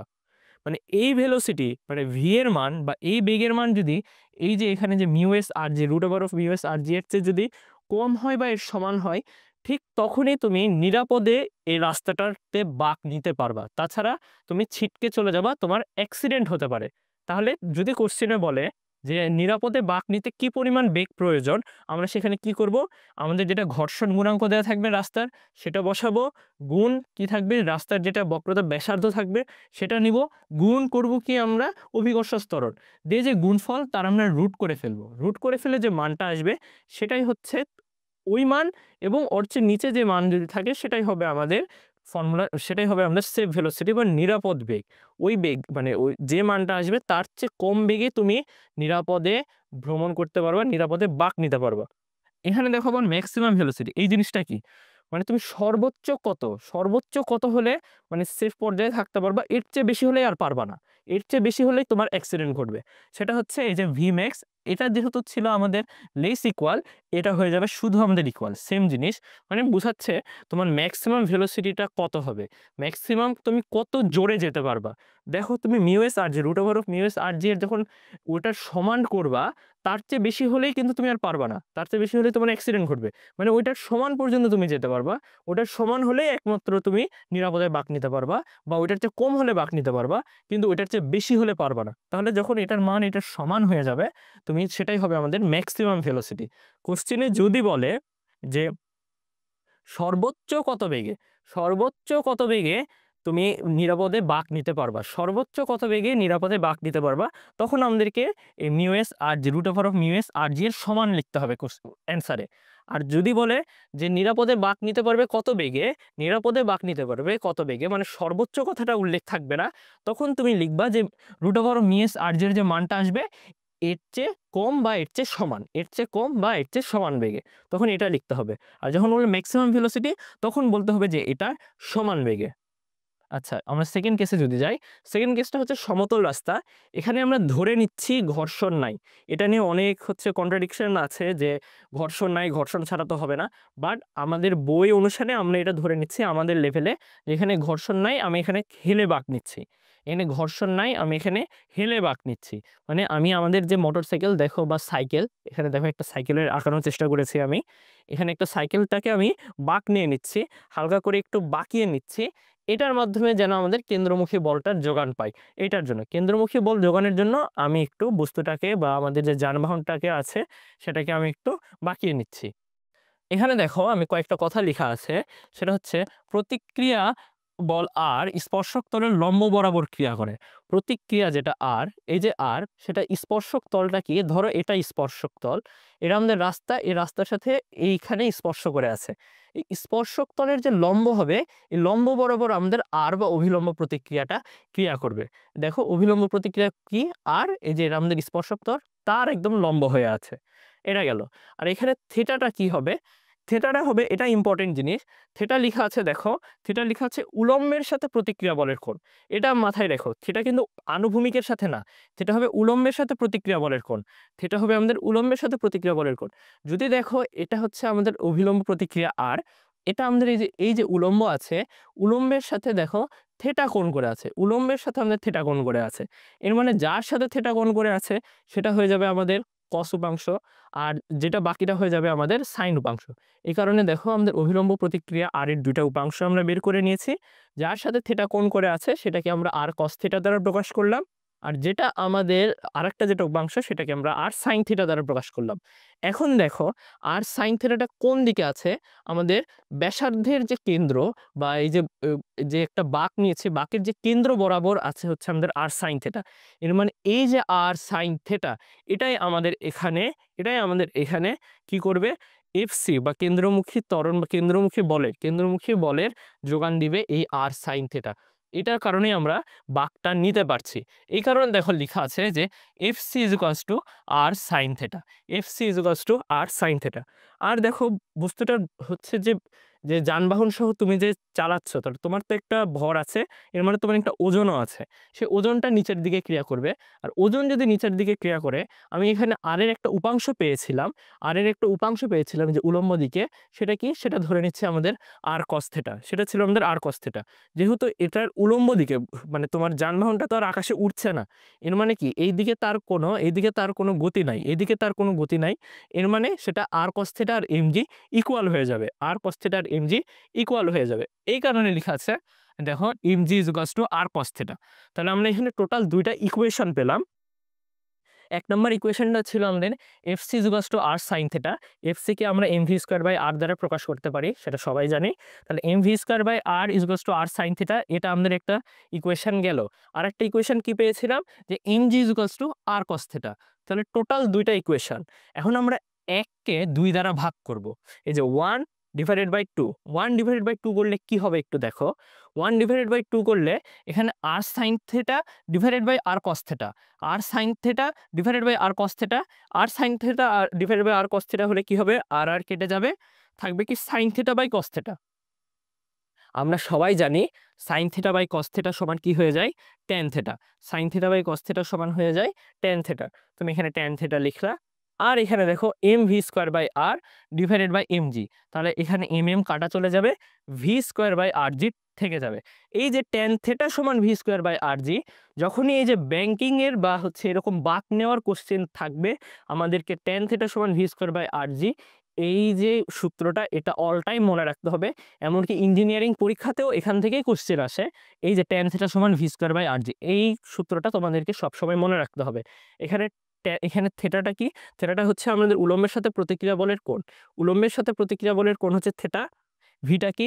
ভিটা হচ্ছে আমাদের বেগ, যে বেগে যানবাহনটা যাচ্ছে বা কোন বেগে আমরা নিয়ে যেতে পারবো, সেই যে ম্যাক্সিমাম ভেলোসিটি বা সেভ ভেলোসিটি, সেটা হচ্ছে আমাদের ভি। আর এই যে আরটা হচ্ছে আমাদের যেটা ব্যাসার্ধ, আর যেটা হচ্ছে আমাদের বক্রতার ব্যাসার্ধ হচ্ছে সেটা। আর জি তো হচ্ছে আমাদের অভিকর্ষ ত্বরণ। তাহলে ট্যান থিটা সমান V square by R G, এটা আমরা মনে রাখবো। এই সূত্রটা হচ্ছে আমাদের মেইন সূত্র, এরকম বক্রতার ব্যাসার্ধের বা বাঁক নেওয়ার ক্ষেত্রে যে ম্যাথগুলো থাকবে সেখানে। এরপরে দেখো, এরপর হচ্ছে আমাদের ব্যাংকিং সহ রাস্তা। ব্যাংকিং সহ রাস্তা জিনিসটা বলতে কি বোঝাচ্ছে? ব্যাংকিং সহ রাস্তা জিনিসটা বলতে বোঝাচ্ছে যে আমাদের রাস্তাটার এখানে অ্যাঙ্গেলটা আছে। মানে এখানে আমি যানবাহনটাকে আর হালাচ্ছি না, রাস্তার এখানেই অ্যাঙ্গেল আছে। রাস্তায় আমাকে মানে হচ্ছে সহযোগিতা করবে, রাস্তায় আমাকে সহযোগিতা করবে যে আমি যেন কেন্দ্রমুখী বলের যোগানটা পাই, যাতে আমি বাঁক নিতে পারি। মানে রাস্তার এখানে আমাদের অ্যাঙ্গেলটা আসছে। রাস্তার এখানে যদি অ্যাঙ্গেলটা আসে, দেখো এটা একটা যদি গাড়ি হয়, গাড়িটা এখানে রাস্তাটা যেহেতু অ্যাঙ্গেল করে আছে, মানে গাড়িটা অটোমেটিক একটু বাঁকিয়ে যাবে, গাড়িটা অটোমেটিক একটু বাঁকিয়ে যাবে। আমরা কি জানি, আর আর যেটা অভিলম্ব প্রতিক্রিয়া, সেটা স্পর্শক তল বরাবর, স্পর্শক তলের লম্ব বরাবর থাকবে। সেটা স্পর্শক তলের লম্ব বরাবর অভিলম্ব প্রতিক্রিয়া আর থাকবে। দেখো এটা স্পর্শক তল, এখানে স্পর্শ করেছে, তার লম্বতেই আছে কিন্তু আমাদের এই আর, তার লম্বতেই কিন্তু আছে আমাদের আর। তাহলে এখানে আর থাকলো, আমরা আবার সেই থেটা বের করব। থেটাটা কি থাকবে? থেটা থাকবে আমাদের উলম্বের সাথে প্রতিক্রিয়া বল, উলম্বের সাথে যেটা প্রতিক্রিয়া বল থাকবে তার মধ্যবর্তী কোণ। উলম্বের সাথে প্রতিক্রিয়া বল, তার মধ্যবর্তী কোণ কি? থেটা। এই যে থেটা যদি এটা হয়, তাহলে আর এর তাহলে দুটো উপাংশ আমরা পেয়ে যাব। এদিকে যেহেতু এই হচ্ছে এই অংশের সাথে উলম্বের সাথে থিটা কোণ আছে, তাই এই উলম্ব উপাংশটা হয়ে যাবে আমার আর কস থিটা, এবং আনুভূমিক উপাংশটা হয়ে যাবে আর সাইন থিটা। তাহলে এদিকে থাকবে আর কস থিটা, এদিকে থাকবে আর সাইন থিটা। যেহেতু এদিকে আর সাইন থিটা আছে, এই আর সাইন থিটা দিয়েই তার কেন্দ্রমুখী বলের একটা যোগান হয়ে যাচ্ছে। সেই আর সাইন থিটার কি, এই আর সাইন থিটা দিয়েই কেন্দ্রমুখী বল যেটা পাবে সেটা দিয়ে সে বাঁকটা ঘুরবে। তাহলে R sine theta is equals to আবার FC is equals to MV square লিখতে পারি। আর যেটা R cos theta is equals to MG, যেহেতু উলম্ব দিকে তাদের কোনো গতি নাই বা তার কিছু নাই, মানে উলম্ব দিকে সে যাচ্ছে না, তাহলে R cos theta is equals to MG আবার লিখতে পারি। দেখো R cos theta is equals to MG, এখানেও তাহলে আমাদের সূত্রটা কি চলে আসবে, tan theta is equals to V square by R G. এটা আমরা মনে রাখবো। এবার দেখো এখানে থেটা, এই ব্যাংকিং সহ রাস্তার থেটার পরিচয়টাই কি? আমরা সবাই জানি যে আর আর ওয়াই অ্যাক্সিসের মধ্যবর্তী অ্যাঙ্গেল, মানে উলম্ব যে অক্ষ আছে, উলম্বের সাথে প্রতিক্রিয়া বলের যে অ্যাঙ্গেল, সেটাই হচ্ছে আমাদের থেটা। সেটা তো আমরা জানি। আরেকটা পরিচয় কি হতে পারে সেটা দেখব। আরেকটা পরিচয় হচ্ছে রাস্তার এক পাশ থেকে অন্য পাশ কত অ্যাঙ্গেলে উঁচু আছে। মানে এটা যদি একটা রাস্তা হয়, আরেকটা রাস্তার আরেকটা সাইড ধরলাম এই যে এরকম উঁচু আছে। তো কতটুকু উঁচু আছে? এই যে এটা যদি হয় রাস্তার এক সাইড, আরেকটা সাইড এখানে আছে। তাহলে কতটুকু উঁচু আছে, কি অ্যাঙ্গেলে উঁচু আছে, কি অ্যাঙ্গেল নিয়ে এটা উপরের দিকে আছে, সেটা হচ্ছে আমাদের থিটা। তো কোশ্চেনে কি বলতে পারে সেটা আমরা দেখি। কোশ্চেনে বলতে পারে যে এখানে তোমার কিছু মান দেওয়া থাকবে, সেখান থেকে আমাকে বের করতে হবে যে থিটা কত হবে বা ব্যাংকিং কোণটা কত হবে। এখানে আমাকে নির্ণয় করতে দিতে পারে ব্যাংকিং কোণ। ব্যাংকিং কোণ নির্ণয়ের পরে তোমাকে দিবে, ব্যাংকিং কোণ নির্ণয় করা হয়ে গেলে দিবে যে কি পরিমাণ বেগে তুমি যেতে পারো। তাহলে এখানে আরেকটা জিনিস করা যায় যে এটা আমাদের ত্রিকোণমিতিক অনুপাতগুলোকে এখানে একটু কাজে লাগাতে হবে। যে এখানে সাইন থিটা, কস থিটা এগুলো আমাদেরকে একটু মাথায় রাখতে হবে যে এগুলো দিয়ে কিভাবে সলভ করতে হবে। যদি একটা থিটা দেওয়া থাকে, এখানে যদি আমাদের ডি দেওয়া থাকে আর এখানে যদি আমাদের এইচ দেওয়া থাকে, তখন এখানে আমরা কোন অনুপাতটা ব্যবহার করব? এখানে আমরা সাইন অনুপাত ব্যবহার করব। কারণ সাইন হচ্ছে আমাদের লম্ব বাই অতিভুজ যেটা, সেটাই হচ্ছে আমাদের সাইন। এখন দেখো আমরা যদি কোশ্চেন সলভে যাই, কোশ্চেন সলভে আগে আমরা ব্যাংকিং এর যে কোশ্চেন সেটা আমরা একটু সলভ করি। ব্যাংকিং এর যে কোশ্চেন সেটা দেখো, এখানে লেখা আছে 500 মিটার ব্যাসার্ধের একটা রেল লাইনের বাঁকে। 500 মিটার ব্যাসার্ধ মানে এখানে আর হচ্ছে আমাদের 500 মিটার, আর হচ্ছে আমাদের 500 মিটার, আর হচ্ছে আমাদের 500 মিটার।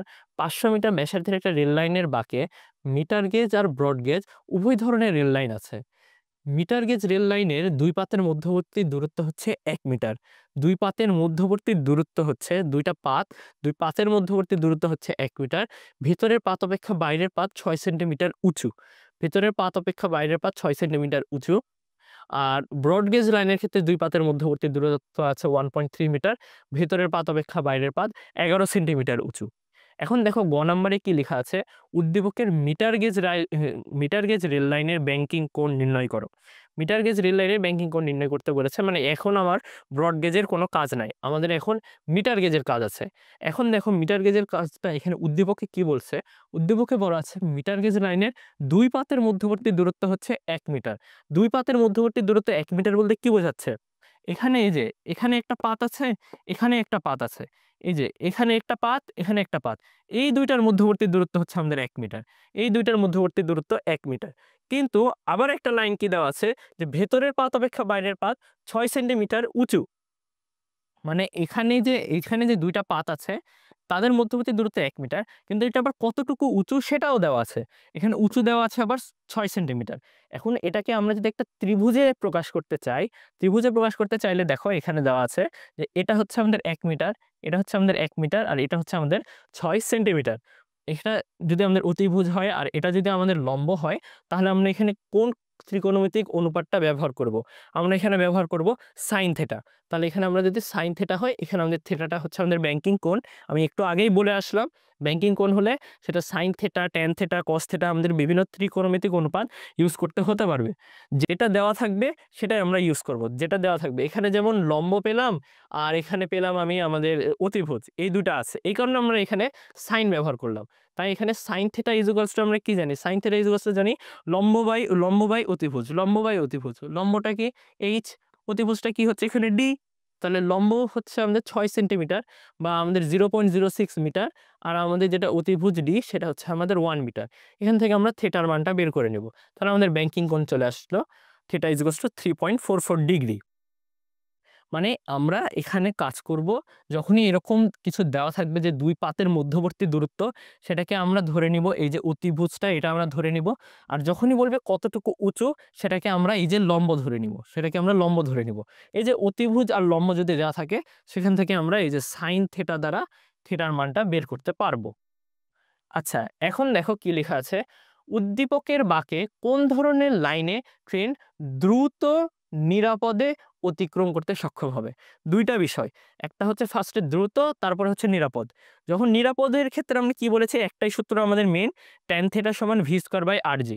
ওখান থেকে আমরা পাবো যে কি পরিমাণ বেগে আমি সর্বোচ্চ নিরাপদে আমরা যাত্রা করতে পারবো। এখন দেখো গ থেকে তো আমরা পেলাম যে মিটার ব্রিজের ক্ষেত্রে ব্যাংকিং কোণ কত, 3.44 ডিগ্রি। এখন ব্রড গেজে ব্যাংকিং কোণও আমাকে নির্ণয় করতে হবে। দেখো ব্রড গেজে যদি ব্যাংকিং কোণ নির্ণয় করি, ব্রড গেজের ক্ষেত্রে আমার দেওয়া আছে দুই পাতের মধ্যবর্তী দূরত্ব 1.3 মিটার। মানে আমাদের ডি এর মান হবে 1.3 মিটার আর যখন দেওয়া আছে যে ভিতরের পাত অপেক্ষা বাইরের পাত 11 সেন্টিমিটার উঁচু, মানে এইচ হচ্ছে আমাদের 11 সেন্টিমিটার। মানে এখানে যেটা আমরা দেখেছিলাম যে এই যে ডি, সেটা ডি আমাদের এখানে চলে আসছে 1.3 মিটার। আর এই যে আমাদের উঁচুটা চলে আসছে আমাদের 11 সেন্টিমিটার। মানে ডি এর মান আর এইচ এর মান আমরা পেয়ে গেছি। ডি এর মান আর এইচ এর মান যদি পেয়ে যাই, তাহলে আমরা কি সাইন থিটা দ্বারা বের করতে পারি না? এই যে এখানে থিটা 2 সমান সাইন ইনভার্স অফ h2/d2 দ্বারা এখানে কোণের মানটা বের করে নিয়েছে। কোণের মান দেখো 4.854 ডিগ্রি চলে এসছে। এখন আমরা জানি এই যে tan থিটা সমান V square by R G, এটা তো আমরা জানি tan থিটা সমান ভি স্কোয়ার বাই আর জি। এখানে আমরা ভি এর মানটা কি বলেছি? ভি এর মানটা হচ্ছে কত নিরাপদ বেগে আমরা অতিক্রম করতে পারবো, সেটাই হচ্ছে আমাদের ভি এর মান। তাহলে V is equals to root over of R G tan theta. তাহলে এখন মিটার গেজের সর্বোচ্চ বেগটা কি? ভি ম্যাক্স হবে এই যে রুট ওভার অফ এই আর জি tan থিটা, এটা সমান, এটা হচ্ছে আমাদের সর্বোচ্চ বেগ। আমরা এর চেয়ে কম বেগেও গেলেও নিরাপদে অতিক্রম করতে পারবো, কিন্তু আমরা এখানে সর্বোচ্চ বেগ কেন নিচ্ছি? সর্বোচ্চ বেগ কেন নিচ্ছি? কারণ এখানে আমরা চেয়েছি দ্রুত নিরাপদে করতে হবে। নিরাপদে তো যাবোই, কিন্তু কোনটাতে আমার একটু দ্রুত হবে? যখন সর্বোচ্চ বেগে যাব তখনই তো আমার দ্রুত হবে। এই কারণে আমরা সর্বোচ্চ বেগটা নির্ণয় করছি। এখন মিটার গেজের ক্ষেত্রে সর্বোচ্চ বেগটা হবে V max equals to root over of এখানে আর জি tan থিটা যদি নির্ণয় করতে চাই, এখানে থিটার মানটা আমার দুই ক্ষেত্রে খালি চেঞ্জ হবে। মিটার গেজের ক্ষেত্রে থিটার মান আমার এখানে বসবে 3.44 ডিগ্রি, আর ব্রড গেজের ক্ষেত্রে আমার থিটার মান বসবে 4.854 ডিগ্রি। তাহলে এখানে আমরা বেগটা যদি বের করে নিই, মিটার গেজের ক্ষেত্রে বেগ আসছে আমার 17.162363 মিটার পার সেকেন্ড, আর ব্রড গেজের ক্ষেত্রে আমার ভিম্যাক্স আসবে 20.399 মিটার পার সেকেন্ড। তাহলে দেখো কোন ক্ষেত্রে আমার বেগটা বেশি আসছে?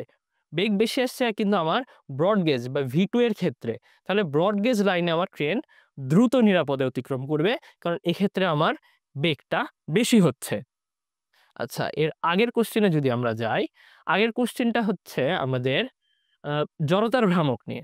এটা খুবই ইজি কোশ্চেন। জড়তার ভ্রামক থেকে সাধারণত এরকম কোশ্চেনই বেশি আসে। দেখো, ৬০ কেজি ভরের একজন নৃত্যশিল্পী দুহাত প্রসারিত করে মিনিটে ২০ বার ঘুরতে পারেন। মিনিটে ২০ বার। মানে তোমার ২০ মানে ১ মিনিটে সে ২০ টা পাক খাচ্ছে। জিনিসটা হচ্ছে এটা, যে ১ মিনিটে সে ২০ টা পাক খাচ্ছে। তিনি একটা সঙ্গীতের সাথে তাল মেলানোর চেষ্টা করছিলেন। এখন আমাদের কোশ্চেনটা কি? নৃত্যশিল্পীকে সঙ্গীতের সাথে ঐকতানিক হতে মিনিটে ৩০ বার ঘুরলে জড়তার ভ্রামক দৈর্ঘ্যের তুলনা করো। মানে এখানে আমাদের শেষ কৌণিক বেগ যেটা আসবে, সেটা হচ্ছে মিনিটে সে ৩০ বার ঘুরছে। এখন দেখো, আমরা একটা জিনিস একটু আলোচনা করি, সেটা হচ্ছে যখনই বলবে এরকম মিনিটে ২০ বার, মিনিটে ৩০ বার, তখন আমরা সেটাকে প্রকাশ করি RPM দ্বারা। তখন আমরা সেটাকে প্রকাশ করি কি দ্বারা? তখন আমরা সেটাকে প্রকাশ করি এই যে তখন আমরা সেটাকে প্রকাশ করি আরপিএম দ্বারা। আরপিএম জিনিসটা কি? আরপিএম জিনিসটা হচ্ছে রোটেশন পার মিনিট। মানে ১ মিনিটেই কি পরিমাণ ঘুরছে। এখন এই আরপিএম থেকে যখন আমরা রেডিয়ান পার সেকেন্ডে প্রকাশ করব, রেডিয়ান পার সেকেন্ডটাই আমাদের যখন আমরা কৌণিক যে সরণ আমরা আলোচনা করি, কৌণিক সরণের ক্ষেত্রে সাধারণত রেডিয়ান পার সেকেন্ড এককটাই সবচেয়ে বেশি ব্যবহৃত হয়। তাই আমরা যখনই আরপিএম পাবো বা মিনিটে এতবার ঘুরছে পাবো, সেখান থেকে আমরা ডাইরেক্ট রেডিয়ান পার সেকেন্ডে কনভার্ট করে নিব। এখন আরপিএম থেকে রেডিয়ান পার সেকেন্ডে কনভার্ট করতে কি করতে হবে? আমাদেরকে 2π/60 দ্বারা খালি গুণ করতে হবে, আর কিছু না। আমাদেরকে 2π/60 দ্বারা গুণ করতে হবে। তাহলে দেখো এখানে লিখা আছে যে আদি কৌণিক বেগ হচ্ছে আমাদের 20 আরপিএম। মানে কি, যেহেতু মিনিটে ২০ বার ঘুরতে পারে, তাহলে আমাদের 20 আরপিএম যাবে। 20 আরপিএম এর সাথে যদি আমি 2π/60 শুধু যদি গুণ করে দেই, তাহলে আমি রেডিয়ান পার সেকেন্ড এককে আমার আদি কৌণিক বেগটা পেয়ে যাব। তাহলে 20 ইন্টু 2π/60 হলে 2π/3 রেডিয়ান পার সেকেন্ড চলে আসছে। এখন আমার শেষ কৌণিক বেগটা কি হবে? শেষ কৌণিক বেগটা দেখো লিখা আছে মিনিটে ৩০ বার ঘুরলে। মিনিটে ৩০ বার মানে কি? 30 আরপিএম। 30 আরপিএম কে কিভাবে প্রকাশ করব এখন আমি রেডিয়ান পার সেকেন্ডে? 30 ইন্টু 2π/60, 30 ইন্টু 2π/60 করলে আমাদের পাই রেডিয়ান পার সেকেন্ড চলে আসবে। এখন আদি আর শেষ জড়তার ভ্রামক তো সবসময় সমান হবে, কারণ আমরা কি জানি, এখানে বাহ্যিক কি কোনো টর্ক কাজ করছে? বাহ্যিক তো কোনো টর্ক কাজ করছে না। এই কারণে আমরা কৌণিক ভরবেগের যে নিত্যতার সূত্র, সেখান থেকে লিখতে পারি না যে I1 ওমেগা 1 সমান I2 ওমেগা 2। আমরা তো এই সূত্রটা দেখে এসেছি যে বাহ্যিক কোনো টর্ক যদি প্রযুক্ত না হয়, তাহলে বাহ্যিক কোনো টর্ক প্রযুক্ত না হলে আমাদের কৌণিক ভরবেগটা সংরক্ষিত থাকবে। মানে I1 ওমেগা 1 সমান I2 ওমেগা 2 হবে। আমরা এই I1 ওমেগা 1 I2 ওমেগা 2 এই সূত্র থেকেই আমরা এই জড়তার ভ্রামকদের তুলনা বের করব। কারণ কি আমাদের এখানে কৌণিক বেগ ২ টা দেওয়াই আছে। কৌণিক বেগ ২ টার এখানে মান বসাই দিলে আমাদের জড়তার ভ্রামকদ্বয়ের অনুপাতটা চলে আসছে। অনুপাতটা কি? 3:2। এর পরেরটা দেখি। এর পরের কোয়েশ্চেন হচ্ছে উদ্দীপকের নৃত্যশিল্পীর পরিবর্তিত কৌণিক গতিশক্তি দ্বিগুণ হবে কিনা? এখন আমাদের কি এখানে চেয়েছে? আমাদের চেয়েছে কৌণিক গতিশক্তি। কৌণিক গতিশক্তিরও কিন্তু সূত্র দেখানো হয়েছে। কৌণিক গতিশক্তির সূত্রটা কি ছিল? E(k = half of I omega square. এটা ছিল আমাদের কৌণিক গতিশক্তির সূত্র। তাহলে দেখো গ হতে কিন্তু আমরা পাচ্ছি যে আদি কৌণিক বেগটা কত ছিল? 2π/3 রেডিয়ান পার সেকেন্ড। আর শেষ এখানে দেখো কোশ্চেনে কিন্তু তোমাদের শেষ কৌণিক বেগটা উল্লেখ করা নাই। এখানে আমরা কি করব? এরকম যখন সিনারিও আসবে, শেষ কিছু উল্লেখ করা নাই, তখন আমরা ঠিক তার আগের যে কোশ্চেনটা আছে সেটা দেখব। আগের কোশ্চেনে কিন্তু লিখা আছে যে মিনিটে 30 বার ঘুরলে। তাহলে আমরা এটাকে শেষ কৌণিক বেগ ধরে নিব। এটাকে শেষ কৌণিক বেগ ধরে আমরা এই কোশ্চেনের অ্যান্সারটা করব। উদ্দীপকে না লিখা থাকলেও আমাদের গ নম্বরে যেহেতু এটা আছে আর ঘতেও কোনো এক্সট্রা ইনফো অ্যাড করে নাই, তাই আমরা গ এর যে ইনফোটা আছে সেটা দিয়ে আমরা ঘটা সলভ করব। তাহলে দেখো শেষ কৌণিক বেগটা আমরা পেয়েছিলাম পাই রেডিয়ান পার সেকেন্ড। শেষ কৌণিক বেগ হচ্ছে পাই রেডিয়ান পার সেকেন্ড। আদি আর শেষ জড়তার ভ্রামকের অনুপাতও পেয়ে গেছিলাম। আদি আর শেষ জড়তার ভ্রামকের অনুপাত কি ছিল? I1:I2 = 3:2। এখন দেখো আদি ও শেষ কৌণিক বেগের অনুপাতটা কি হবে? আদি আর শেষ কৌণিক বেগের অনুপাতটা হবে ওমেগা 1 অনুপাত ওমেগা 2 = 2π/3 অনুপাত অনুপাত হচ্ছে ওমেগা 2:3 হবে। তাহলে আদি কৌণিক গতিশক্তি কি হবে আর শেষ কৌণিক গতিশক্তি কি হবে? এটার সূত্র তো আমরা জানি। খালি এখানে ওমেগা আর আই এর মানটা খালি বসাই দিব আমরা। হাফ অফ আই ওমেগা স্কয়ারের এখানে যে আই এর মানটা প্রথম ক্ষেত্রে আই এর মান যত হবে এবং দ্বিতীয় ক্ষেত্রে আই এর মান যত হবে সেটা বসাবো এবং প্রথম ক্ষেত্রে ওমেগা এর মান যেটা হবে এবং দ্বিতীয় ক্ষেত্রে ওমেগা এর মান যেটা হবে সেটা বসাবো। দেখো আই এর অনুপাত কিন্তু আমরা পেয়ে গেছি অলরেডি 3:2। আবার ওমেগা এর অনুপাতও এখান থেকে পেয়ে গেলাম 2:3। আমরা খালি এখানে মানটা বসাই দিলে দেখো 3/2 ইন্টু 2/3 হোল স্কয়ার চলে আসছে। 3/2 ইন্টু 2/3 হোল স্কয়ার চলে আসছে ইকুয়ালস টু 2/3 আসছে। তাহলে পরিবর্তিত কৌণিক গতিশক্তি কিন্তু কি দ্বিগুণ হচ্ছে? দ্বিগুণ হচ্ছে না। কি হচ্ছে? 2/3 হচ্ছে। 2/3 হচ্ছে। তাহলে এটা হচ্ছে দ্বিগুণ হবে না। আরেকটা আমাদের সৃজনশীল আছে। সেটা হচ্ছে এই যে জড়তার ভ্রামকের যে আমি বলেছিলাম যে কয়েকটা বস্তুর জড়তার ভ্রামক সবসময় মনে রাখতে হবে। এটা দেখো, এটা একটা সিলিন্ডার আকৃতির দণ্ড আছে। সিলিন্ডারের এর মানে আমাদের জড়তার ভ্রামকটা মনে রাখতে হবে। এটা এখানেও একটা সিলিন্ডারগামী হচ্ছে বস্তু আছে। এটারও আমাদের জড়তার ভ্রামক মনে রাখতে হবে। সিলিন্ডার আকৃতির দণ্ডের ভর ৫ কেজি দেওয়া আছে, মানে ভর m দেওয়া আছে। ব্যাসার্ধ ১০ সেন্টিমিটার মানে r দেওয়া আছে। উভয়চিত্রের দণ্ড ঘূর্ণন অক্ষের সাপেক্ষে 1 রেডিয়ান পার সেকেন্ড বেগে ঘুরছে, মানে আমাদের ওমেগাও দেওয়া আছে। এখন দেখো কি চেয়েছে? চাওয়া আছে চিত্র ১ এর দণ্ডের কৌণিক ভরবেগ নির্ণয় করো। কৌণিক ভরবেগটা কি? কৌণিক ভরবেগ হচ্ছে আমাদের L। কৌণিক ভরবেগ L। L এর আমরা সূত্র কি জানি? L = I omega. এটা হচ্ছে আমাদের মেইন সূত্র। L = I omega. তাহলে আমরা যদি এখানে জড়তার ভ্রামকটা নির্ণয় করতে পারি, আমাদের তো এখানে ওমেগা 1 রেডিয়ান পার সেকেন্ড দেওয়াই আছে। তাহলে ২ টা গুণ করে দিলেই আমরা এখানে কৌণিক ভরবেগটা পেয়ে যাব। দেখো সিলিন্ডার আকৃতির ভর কেন্দ্রগামী ও দৈর্ঘ্যের সমান্তরালে অক্ষের সাপেক্ষে ঘুরছে। এটা এই দেখো ভর কেন্দ্রগামী এই যে ভর কেন্দ্রগামী। মানে বস্তুটা ভর কেন্দ্র দিয়েই তার একটা অক্ষ বিবেচনা করে নিচ্ছে। ওই অক্ষের সাপেক্ষেই কিন্তু বস্তুটা আমাদের ঘুরবে। আর যদি দেখো জড়তার ভ্রামক I = half of mr² এই সূত্রটা কোথা থেকে আসলো? আমরা যদি আগের স্লাইডটা যদি দেখাতে নিয়ে যাই, দেখো আগের স্লাইডে কিন্তু আমাদের ছিল যে I = half of mr²। এই যে নিরেট সিলিন্ডার, এই যে নিরেট সিলিন্ডার, নিরেট সিলিন্ডারে কিন্তু আমরা জেনে এসেছি I = half of mr²। এই কারণে বলেছি এই ছকটা আমাদেরকে অবশ্যই মনে রাখতে হবে। এই ছক থেকেই আমরা বিভিন্ন বস্তুর যে জড়তার ভ্রামক থাকবে সেটা জানতে পারবো। তাহলে I = mr², I = half of mr² আমরা পেয়ে গেছি। I = half of mr² হয়ে গেলে আমাদের m এর মান তো দেওয়াই আছে, ব্যাসার্ধও দেওয়া আছে। আমি এখানে ইজিলি I এর মানটা বের করে নিচ্ছি 0.025 কেজি মিটার স্কয়ার। হয়ে গেল। এখন কৌণিক ভরবেগ নির্ণয় করতে হবে। আমি আয়ও পেয়ে গেলাম 0.025, ওমেগাও দেওয়া আছে আমার 1 রেডিয়ান পার সেকেন্ড। তাহলে কি আমি খালি এই দুটো গুণ করলেই কি আমি কৌণিক ভরবেগ পাচ্ছি না? তাহলে দেখো 0.025 KG metre square per second, এটাই হচ্ছে আমাদের কৌণিক ভরবেগ। এই যে এই যে চিত্র ১ এর যে ঘূর্ণনির্কৃত বস্তু, সিলিন্ডার আকৃতির বস্তু আছে সেটা। ঘ নাম্বারে দেখো, এই যে যেটা আমি বলেছিলাম যে বেসিক কিছু কথাবার্তা যে একটা স্লাইডে রেখেছিলাম, সেটা হচ্ছে কোন দণ্ডটি থামাতে অধিক বাধার সম্মুখীন হতে হবে। মানে এখানে কি বোঝাচ্ছে? কোনটা মানে থামানো কঠিন হবে, কোনটা থামানো কঠিন হবে সেটা জানতে চেয়েছে। উদ্দীপকের কোন দণ্ডটি থামাতে অধিক বাধার সম্মুখীন হতে হবে, মানে কোনটা সহজে থামানো যাবে না, কোনটি থামানো কঠিন হবে, জিনিসটা হচ্ছে এটা। এর মানে আমরা জানি যার জড়তার ভ্রামক বেশি হবে তাকে থামানো কঠিন হবে। এখন আমরা করব কি, চিত্র ১ এর বস্তুর তো জড়তার ভ্রামক পেয়েছি। এখন আমরা চিত্র ২ এর বস্তুর জড়তার ভ্রামকটা নির্ণয় করব। এখন আমরা তারপর কম্পেয়ার করব কার জড়তার ভ্রামকটা বেশি। দেখব যার জড়তার ভ্রামক বেশি তাকে হচ্ছে থামানো কঠিন হবে। তাহলে দেখি গ হতে পারে প্রথম ক্ষেত্রে জড়তার ভ্রামক 0.025।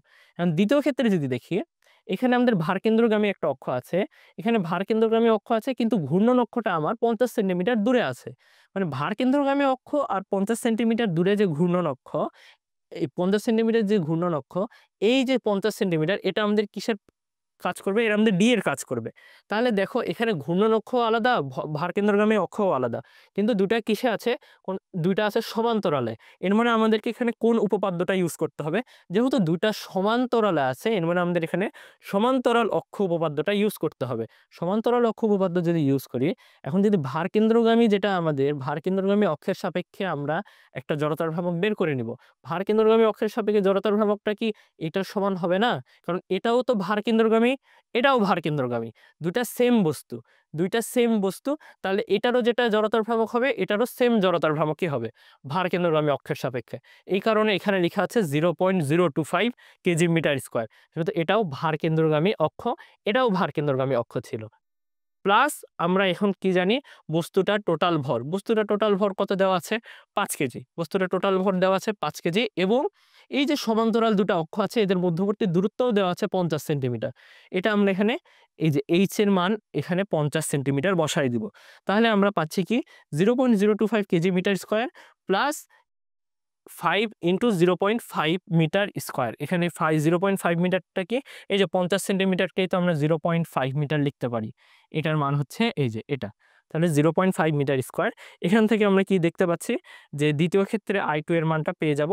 এখানে খালি আমাদেরকে এক্সট্রা করতে হলো কি সমান্তরাল অক্ষ উপপাদ্যটা ইউজ করতে হলো। সমান্তরাল অক্ষ উপপাদ্য ইউজ করে ফার্স্টে তো ভরকেন্দ্রগামী যে আমাদের জড়তার ভ্রামক ছিল সেটা তো বের করেছি। পরে যে আমাদের ২ টা সমান্তরাল অক্ষ ছিল তাদের মধ্যবর্তী দূরত্ব দ্বারা সমান্তরাল অক্ষ উপপাদ্য প্রয়োগ করে এই যে ঘূর্ণন অক্ষ আছে তার সাপেক্ষে আমরা জড়তার ভ্রামকটা বের করলাম।